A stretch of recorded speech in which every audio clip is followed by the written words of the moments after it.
শুরুটা এখান থেকেই। জেমি নামের এক স্মার্ট কথায় বার্তায় ফ্লার্টি ফার্মার রেপ হঠাৎ দেখা পায় ম্যাগি নামে এক মেয়ের। ম্যাগি পুরোপুরি আলাদা, বেপরোয়া, স্বাধীন আর নিজের মতো করে বাঁচে। প্রথম দেখা থেকেই দুজনের কথায় এমন একটা ভাইব তৈরি হয় যেন দুজনেই একে অন্যকে অনেকদিন ধরে চেনে।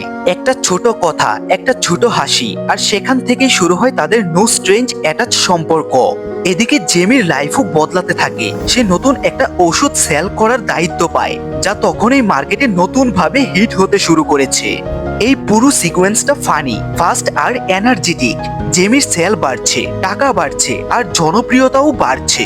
কিন্তু মজার ব্যাপার হলো, তার ক্যারিয়ার যতই উপরে উঠছে, ম্যাগিকে ভুলে যাওয়া ততটাই অসম্ভব হয়ে যাচ্ছে। এরপর আসে সেই মুহূর্ত যেখানে তাদের মজার সম্পর্কটা হঠাৎ সিরিয়াস হতে শুরু করে।